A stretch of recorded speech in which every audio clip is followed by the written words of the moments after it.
ಸದನದ ನಿಯಮಗಳನ್ನು ಗಾಳಿಗೆ ತೂರಿ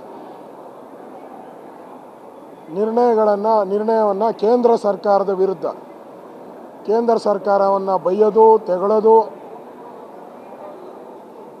ಕೇಂದ್ರ ಸರ್ಕಾರನ ಟೀಕೆ ಮಾಡುವಂಥ ಒಂದು ನಿರ್ಣಯವನ್ನು ತಂದಿದ್ದಾರೆ. ರೂಲ್ಸ್ ಪ್ರಕಾರ 7 ದಿನ ಮುಂಚೆ ನಮಗೆಲ್ಲರಿಗೂ ಕಾಪಿ ಕೊಡಬೇಕು. ರೂಲ್ಸಲ್ಲಿ ಕ್ಲಿಯರ್ ಆಗಿದೆ. 7 ದಿನಕ್ಕೆ ಮುಂಚೆ ನಮಗೆ ನೋಟಿಸ್ ಕೊಡಬೇಕು. ಅವ್ರು ಏನು ಮಾತಾಡ್ತಾರೆ ಅನ್ನೋದನ್ನ ನಮ್ಗೆ ಮೊದಲೇ 7 ದಿನಕ್ಕೆ ಮುಂಚೆ ಕೊಡಬೇಕು ಅನ್ನೋದು ರೂಲ್ ಬುಕ್ಕಲ್ಲಿದೆ. ಆದರೆ ಇವತ್ತು ಮುಖ್ಯಮಂತ್ರಿ ಆದಂಥವರು ಏಕಾಏಕಿ ದೌರ್ಜನ್ಯ ಮಾಡಿ ಇವತ್ತು ಕೇಂದ್ರ ಸರ್ಕಾರವನ್ನು ಕೆಟ್ಟ ರೀತಿಯಾಗಿ ಬೈಯುವಂಥ ಪ್ರಯತ್ನವನ್ನು ಮಾಡಿದ್ದಾರೆ. ಮತ್ತು ಸದನದ ನಿರ್ಣಯ ಅಂತ ಹೇಳಿದ್ದಾರೆ. ಸದನ ಅಂದರೆ ನಾವು ಸೇರ್ಕೊಂತೀವಿ. ಅವ್ರಿಗೆ ಯೋಗ್ಯತೆ ಇದ್ದರೆ ಅದು ಸರ್ಕಾರದ ನಿರ್ಣಯ ಅಂತ ಮಾಡಲಿ, ಕಾಂಗ್ರೆಸ್ ನಿರ್ಣಯ ಅಂತ ಮಾಡಲಿ, ರಾಹುಲ್ ಗಾಂಧಿ ನಿರ್ಣಯ ಅಂತ ಮಾಡಲಿ, ಪ್ರಿಯಾಂಕಾ ವಾಡ್ರಾನ ಮಾಡ್ಕೊಂಡ್ಲಿ. ಇಲ್ಲಿ ಬಂದು ಅಧಿವೇಶನದಲ್ಲಿ ಈ ನಿಯಮಬಾಹಿರವಾಗಿ ಕೇಂದ್ರ ಸರ್ಕಾರದ ಟೀಕೆ ಮಾಡುವಂಥದ್ದು ಎಷ್ಟು ಸರಿ? ಹಿಂದೆ ಕಾಂಗ್ರೆಸ್ಸಿನ ಮುಖ್ಯಮಂತ್ರಿ SM ಕೃಷ್ಣ ಇದ್ದರು.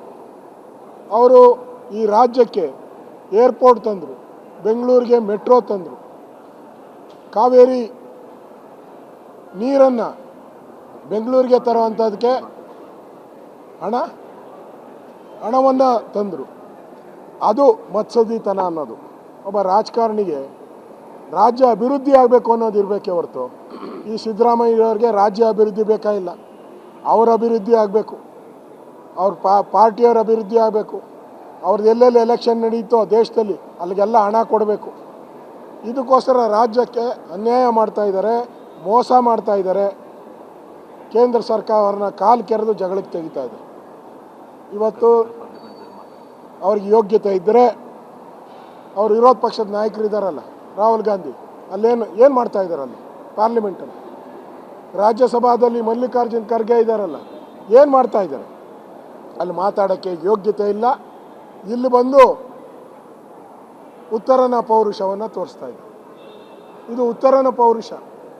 ಮಾತಾಡೋ ದಮ್ಮಿದ್ರೆ, ಯೋಗ್ಯತೆ ಇದ್ದರೆ ಹೋಗಿ ರಾಜ್ಯಸಭಾ ಮಾತಾಡಲಿ, ಲೋಕಸಭೆಯಲ್ಲಿ ಮಾತಾಡಲಿ.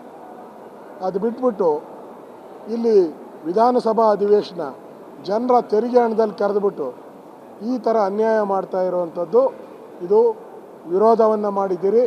ಅವರ ನಿರ್ಣಯ ಏನಿದ್ರು ಅದು ಸರ್ಕಾರದ ನಿರ್ಣಯ, ಕಾಂಗ್ರೆಸ್ಸಿನ ನಿರ್ಣಯ, ನಮ್ಮ ನಿರ್ಣಯ ಅಲ್ಲ. ಇದು ಸುಳ್ಳುಗಳನ್ನು ಹೇಳ್ತಾ ಇದ್ದಾರೆ. ಇವರು GSTಯಲ್ಲಿ ಹಣ ಬಂದಿಲ್ಲ ಅಂತಾರೆ. ಇವ್ರ ಯೋಗ್ಯತೆಗೆ ಸಿದ್ದರಾಮಯ್ಯನವರು ಎಷ್ಟು ಸರಿ ಹೋಗಿದ್ದಾರೆ GST ಮೀಟಿಂಗ್.